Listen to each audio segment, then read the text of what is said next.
वास्तवमै सहकारी क्षेत्रमा हामी नेतृत्वदायी संस्थाहरू छौँ, त्यसको नेतृत्व गरिरहेका छौँ। त्यही नेतृत्व गरिरहने क्रममा आज सहकारी क्षेत्रमा भएका समस्या र समाधानको गर्नको निम्ति हामी सबैको चासोको विषयवस्तु भएको कारणले पनि यो बागमती प्रदेश स्तरीय कार्यक्रममा यहाँहरू 13वटै जिल्लाबाट यहाँ उपस्थित रहनु भएको छ। त्यसको निम्ति म मन्त्रालय बागमती प्रदेश सहकारी विकास बोर्डको तर्फबाट हार्दिक धन्यवाद दिन चाहन्छु। सहकारी मन्त्रालयको मैले जिम्मा लिएको सहकारी मन्त्रीको रूपमा भर्खर 103-4 दिन मात्रै भएको छ। तर पनि यो बिचमा मन्त्रालय खोज्नको लागि नै झन्डै 1 महिना जस्तो लागेको कुरा तपाईँलाई म अवगत गराउन चाहन्छु।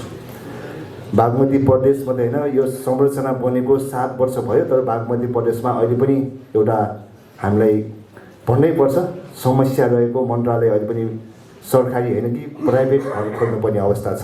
त्यो भित्रमा म पनि परेको थिएँ। झन्डै 50औँवटा घर हामीले हेऱ्यौँ। त्यसपछिबाट अहिले जुन ठाउँमा सरेको छ त्यो चाहिँ बागमती प्रदेशको 75% लगानी र यही उपनगरपालिकाको लगानीमा बनेको भवनमा सरेको र व्यवस्थापन भइसकेको कुरा तपाईँलाई जानकारी गराउन चाहन्छु।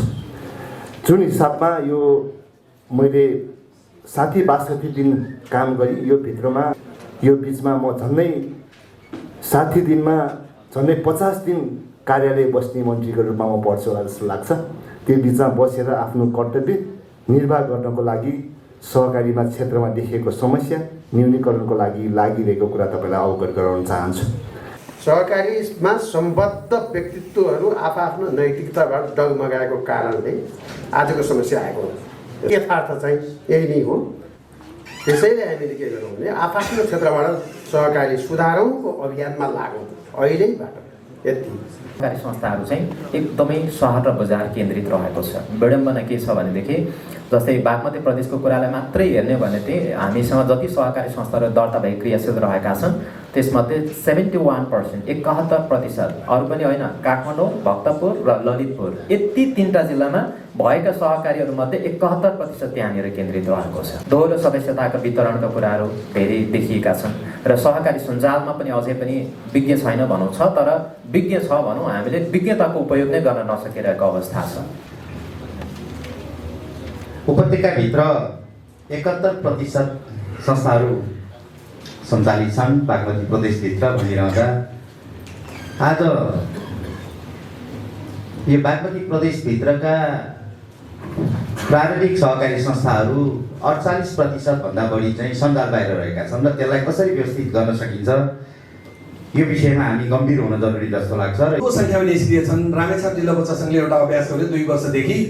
हामीले हाम्रा सदस्यहरू पुराना सदस्यहरूलाई खोजी गर्दा फेला नपारेपछि हामीले 42% सदस्यहरूको नाम खारेज गर्यो भनौँ न, हाम्रो सदस्यबाट खारेज गरिदियो। स्थानीय विशेष गरी स्थानीय निकायसँग स्थानीय सरकारसँग सरकार रहेका निगमन क्षेत्रमा रहेका संस्थाहरू अधिकांश र केही प्रदेशसँग पनि जोडिएका संस्थाहरू परेका छन्।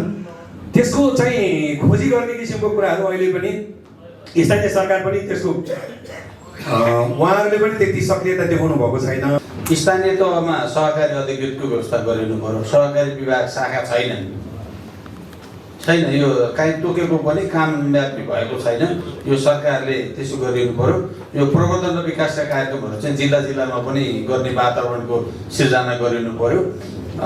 स्थानीयमा यो सहकारी क्षेत्रलाई कति % बजेट छुट्याउने हो यो प्रदेश सरकारले निर्देशित नगर्ने हो भने स्थानीय सरकारले सहकारी क्षेत्र प्राथमिकतामा पारेको छैन। यसलाई नीतिगत व्यवस्था गर्दिन सरकारको ध्यान आकर्षण गराउँछु। मालपोतले सम्बन्धित मान्छे नगइकन फोटो नखिचिकन रोकाइ गर्दैन। जति सुकै पूजा गर्दै पनि ऋण उठेको छैन। ऋण नउठे जति सुकै महाभारत दर्शन लेखे पनि हुनेवाला केही पनि छैन। उत्पादन सहकारीका समस्याहरू र अवस्थाहरू त्यहाँ देखिँदैन। अहिले नेपालमा दुग्ध सहकारीहरू धेरै समस्यामा छन्। बचत सहकारीमा ऋण खाएर नदिएर समस्या परेको छ। हाम्रो चाहिँ दुध ल्याएर पैसा नदिएर समस्या परेको छ। डेरी उद्योगीहरूले करोडौँ रुपियाँ सहकारीहरूमा नदिएर किसानहरूले चाहिँ दुध बेचेको पैसा पाउनु भएको छैन। हामी वित्तीय हिसाबले अहिले सहकारीमा आएका समस्यालाई हाइलाइट गरिरहेछौँ र त्यो आधारमा सहकारी कर्मीहरूलाई हेर्ने एउटा मानसिकता बनाछौँ। जसले समस्या सिर्जना गरेछ त्यस्ता मान्छे यो ठाउँमा बोल्नै आउँदैन, उपस्थिति नै हुँदैन। अनि जसले त्यो राम्रो काम गरिरहेछ ती मान्छे यस्ता ठाउँमा आउँछन् अनि हाम्रो नजर चाहिँ फेरि त्यही गलत गरिरहेको मान्छेको रूपमा यो मान्छेहरूलाई पर्छ। यो अर्थमा यो सरकार, सरकारी निकाय, सरकारवाला र अभियन्ताहरूले कार्यक्रम बनाउँदा पनि संयुक्त रूपमा बनाउने अभ्यास गर्नुपर्छ र सघन अनुगमनलाई पनि हामी सँगै बसेर गयौँ भने साँच्चै बेमानहरू को हुन्, नियन्त्रण खराब गर्ने को हुन्, यो मुभमेन्टमा राम्रो काम कसले गरिरहेछ यो छुट्याउन सकेनौँ भने पनि हामी सही ठाउँमा पुग्दैन। सहकारीहरू चाहिँ उद्योगकर्ता प्रक्रियामा जाने क्रममा चाहिँ धेरै सहकारीहरूलाई झन्झटिलो अनुभव भएको कुराहरू हामीसँग धेरै गुनासोहरू आएको छ र यसमा चाहिँ हाम्रो राष्ट्रिय सहकारी महासङ्घहरूबाट र हाम्रो विभिन्न सेक्टर वाइज सहकारी महासङ्घहरूले चाहिँ एउटा त्यसमा प्रमुख भूमिका रहनु पर्यो कि सबै रिपोर्ट गरेर आउँदा पनि तपाईँको चाहिँ यसमा यो डकुमेन्ट पुगेन त्यो डकुमेन्ट पुगेन भनेर एकदम झन्झट दिने काम पनि भइरहेको कुरा आइरहेको छ र सम्पर्क कार्यालय खोल्ने भनेर योभन्दा अगाडि धेरैचोटि कुरा उठ्यो, भयो भयो भयो भयो भन्ने भयो। अब अहिले फेरि नयाँ मन्त्री आउनु भएको छ, उपत्यकामा सम्पर्क कार्यालय खोल्ने कुरा पनि फेरि आएदेखि र खोलेदेखि हुन्थ्यो। उत्पादन र सेवाको क्षेत्रमा सहकारीहरूलाई लैजानुपर्छ भन्ने हेतुका साथ चाहिँ कुनै सरकारले ठोस कार्यक्रम गरेको जस्तो मलाई लाग्दैन। उत्पादनको क्षेत्रमा जानको लागि, प्रेरित गर्नको लागि चाहिँ के अरे प्राविधिक संस्थाहरूदेखिको चाहिँ सङ्घहरूलाई पनि त्यो विषयमा चाहिँ ठोस केही पहल गर्ने होस्। प्रदेशले जिल्ला सहकारी सङ्घलाई अलिकति एक्टिभ बनाउनको लागि 13वटा जिल्ला सङ्घमा बजेट छुट्याएको छौँ, हामीले 1-1 लाख छुट्याएको छौँ। त्यसले तपाईँहरूले आफ्नो एक्टिभिटिजहरू गर्न सक्नुहुन्छ भन्ने थियो। हामी त्यो कार्यक्रमको पर्खाइमा बस्दाखेरि त्यो आर्थिक वर्ष पनि फेज आउट भयो। अब त्यसमा के कारणले फेज आउट भयो? जिल्ला सङ्घको सक्रियता नपुगेर हो कि हामीले चलाएको, हामी अभियन्ताले चलाएको सहकारी नराम्रो रहेछ भने हामी त भोग्न तयार छौँ। इमिडिएट हामी राम्रो बनाउने हो, अरूलाई पनि राम्रो बनाउन लाग्ने हो। विश्वमा स्तरीकरण कार्यक्रममा आबद्ध नभएको नेपालमा हो भने भयङ्कर धेरै समस्या आउँछ। अहिले नेपालमै अन्तर्राष्ट्रिय लेभलको ब्रान्डेड संस्थाहरू 9वटा संस्थाहरू नेपालमा छ सहकारीहरू। विकसित कन्ट्री अमेरिका, अस्ट्रेलिया, जापानमा हेर्नुहुन्छ भने त्यहाँ सहकारीको मोडल त्यत्तिकै छ। विकसित कन्ट्रीमा सहकारी नचाहिने हो र? हाम्रा केही मान्छेहरू नेपालमा सहकारी किन चाहियो? सहकारीले चाहिँ बचत तथा ऋणको कारोबार गर्ने होइन भनेको छ। हाम्रो बुझाइ त्यस्तो, बचत तथा ऋणको कारोबार मार्फत व्यवसाय र उत्पादन जोड्ने हो।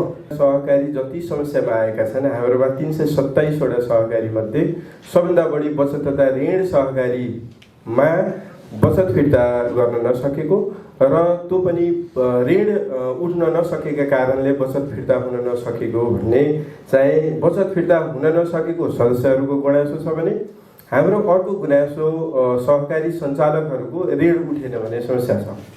अब ऋण लगानी जहाँ सहकारीले गरेको छ त्यही ठाउँमा समस्या छ। कस्तो समस्या छ भने सञ्चालक आफैले ऋण लिएको छ, धेरै धितो छैन।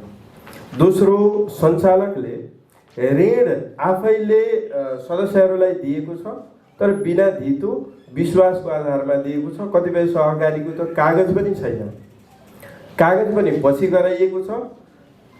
जुन मौजुदा समयमा ऋण लगानी गरेको थियो त्यसको यहाँ कति हेरफेर छ, कति बदमासी छ। जो उजुरीकर्ता, बचतकर्ता होस् या सहकारी सञ्चालक हुनुहुन्छ वा ऋणी हुनुहुन्छ, तीनैजना चाहिँ साँचो बोल्न आउनुहुन्न। सञ्चालकले अधिकांश ऋणहरू चाहिँ आफ्नो नाममा लगानी गरेका छ तर आफूले चलाएको अर्काको नाममा नक्कली ऋण चाहिँ खडा गरेको छ। मसँग प्रमाण पनि छ। 5वटा संस्था चाहिँ हाम्रो समस्याग्रस्त घोषित गरेका छ। त्यसको व्यवस्थापन छिटो गरौँ। अझै पनि धेरै लाइनमा छन्, त्यसकारण व्यवस्थापन छिटो गरौँ, अगाडि बढौँ भन्न चाहन्छु बागमतीको समस्या समाधान गर्ने। एउटा दोस्रो कुरा, कार्यालय कुरा धेरै आजित भइसक्यो। हामी पहिलो बजेटदेखि, सरकार बनेको पहिलो बजेटदेखि अहिले आइसक्यो 71% त हाम्रो काठमाडौँमा रहेछ। संस्थाहरूले सामान्य कुरालाई पनि हटाउन हामीलाई बहु कठिनाइ छ, बहुतै कठिनाइ छ। सबैले सबैका कुरा देखाएर आफू चाहिँ नपन्छ, यति भन्छ। यो भन्न खोजेको के हो भन्दाखेरि सहकारीले के गरौँ भन्ने नियमनकारी निकाय अनि लास्टमा हामीसँग मान्छे छैन भन्ने, यो चाहिँ मिलेन। यता पनि छैन यता पनि छैन भने मान्छे राख्नु पर्यो। अब यो त हाम्रो मात्रै समस्या, सबै यतापट्टिकालाई मात्रै देखाउने कुरा नगरौँ, समस्या बुझौँ। गम्भीर समस्या हो वित्तीय क्षेत्रको र बुझे जस्तो पनि नगरौँ। एनालाइसिस गर्दा गर्दा प्यारालाइसिस नबनाऊ प्रब्लमलाई। यो धेरै ठुलो कुरो छैन। यस्तो समस्या कसरी समाधान गर्ने भन्ने राज्यको इच्छा शक्ति हो भने मलाई लाग्छ अभियान त जहिले पनि छ त्यसमा। जान्दैनौँ हामी, नजानेको कुराले गल्ती भयो होला, नियत खराब छैन होला जस्तो लाग्छ मलाई। जुन बागमती प्रदेशबाट सुरुमा पहिलो गठन गरिएको समस्याग्रस्त घोषणा गरेको सिभिल सहकारी हो, सिभिल सेभिङ एन्ड क्रेडिट सहकारी।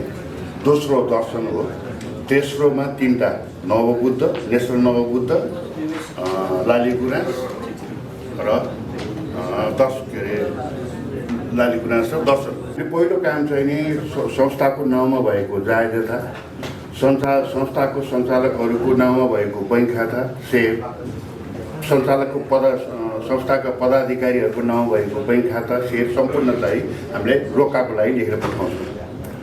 तर भिडियोमा यी सबै 5 वटामा हामीले त्यो प्रक्रिया पुरा गरिसकेका छौँ। तर हजुरहरूलाई आश्चर्य लाग्ला, ती संस्थाको नाउँमा भएका जति पनि जग्गा जमिन छन् कि राष्ट्रिय सहकारी बैङ्कको नाउँमा धितो छ, कि अन्य बैङ्क तथा वित्तीय संस्थाको नाउँमा धितोमा छ जग्गा जमिनको सबै धितोमा छ। अब बाँकी रह्यो जग्गा जमिनको बाहेक बैङ्क खातामा कति पैसा रहेछ, संस्थाको नाउँमा कति पैसा रहेछ भन्दा संस्थाको नाउँमा प्रशस्त खाता छ। विभिन्न बैङ्क तथा वित्तीय संस्थामा एउटै संस्थामा 4वटासम्म खाता छ। सबै संस्थाहरूको नाउँमा विभिन्न बैङ्कमा विभिन्न खाताहरू छ, तर ती खातामा 0 ब्यालेन्स। कुनैमा 1000 रुपियाँ, कुनैमा 1200 रुपियाँ, कुनैमा 3500 रुपियाँ छ। सहकारीको एउटा नराम्रो कुरा भन्दाखेरि नै हामीलाई रगत चाहिँ तातेर आउँछ हामी भित्रको, त्यो एउटा स्वाभाविकै हो।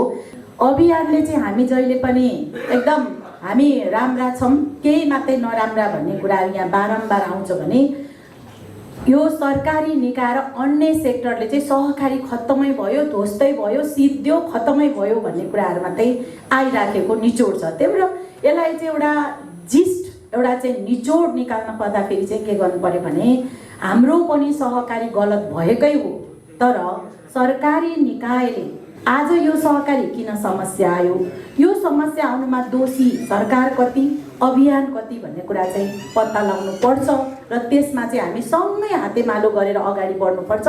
सहकारी खत्तमै हो यहाँले भन्ने, हामी खत्तमै छैनौँ अलिकति हो हामीले भन्ने हो भने यो निकासा लाग्दैन। 7 बुँदे साझा अवधारणा पत्र बागमती प्रदेशभित्रमा सहकारीका समस्या समाधानको लागि दिएको साझा अवधारणा सार्वजनिक गर्दै समस्या समाधानमा प्रतिबद्धता व्यक्त गर्दछौँ। बागमती प्रदेशभित्रमा का समस्यामा परेका सहकारी संस्थाहरूको समस्याको पहिचानको लागि गरिने अनुगमन प्रभावकारी बनाउँदै पत्ता लागेका समस्या समाधानका लागि नियामक निकाय र सङ्घहरू बीच पर्याप्त छलफल गरी समाधानको लागि आफ्नो भूमिका अनुसार जिम्मेवारी लिनेछौँ।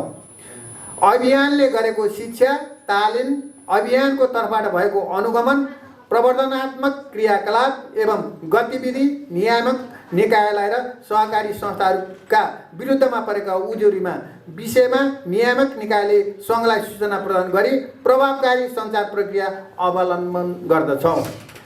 त्यसैगरी आगामी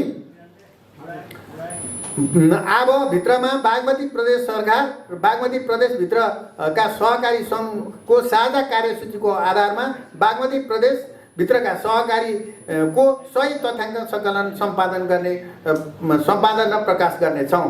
उत्पादनसँग जोडिएका सहकारी संस्थाहरूको सवालमा देखिएको समस्या समाधानको लागि सहकारी तथा गरिबी निवारण मन्त्रालयले सम्बन्धित निकायमा परामर्श गरी सहजीकरण गर्नेछौँ। आगामी भित्रमा सङ्घीय सहकारी ऐन आएको परिवर्तन बागमती प्रदेशको वस्तुस्थिति र आवश्यकताको आधारमा प्रदेश सहकारी ऐन नियावली संशोधनको लागि जिम्मेवार भूमिका निर्वाह गर्नेछौँ। साथै सङ्घीय ऐनमा उल्लेख भएको व्यवस्थाले सहकारी अभियानमा पर्ने नकारात्मक प्रभावलाई प्रभावकारी पैरवीका माध्यमबाट निरूपण गर्न संयुक्त पहल गर्नेछौँ। विगत 3 वर्षदेखि लेखा परीक्षण नगर्ने, साधारण सभा नगर्ने सहकारी संस्थाको दर्ता खारेज गरी निष्क्रिय सहकारी संस्थाबाट भविष्यमा पैदा हुने जोखिम नियन्त्रणमा जिम्मेवारीपूर्वक भूमिका निर्वाह गर्नेछौँ। सहकारीमा सुशासन प्रबन्धनका मार्फत गुणस्तरीयता वृद्धिका लागि सुशासनका औजारहरूका रूपमा विकास भएका कार्यक्रमहरूलाई सहभागी गराउन नियामक निकायले निर्देशन जारी गर्ने र बजेट व्यवस्था गर्ने तथा सहकारी अभियानले जिम्मेवारी लिई संस्थालाई सुशासित गराउनका लागि कार्यक्रमको सहजीकरण गर्नेछौँ। हस्, धन्यवाद यहाँलाई।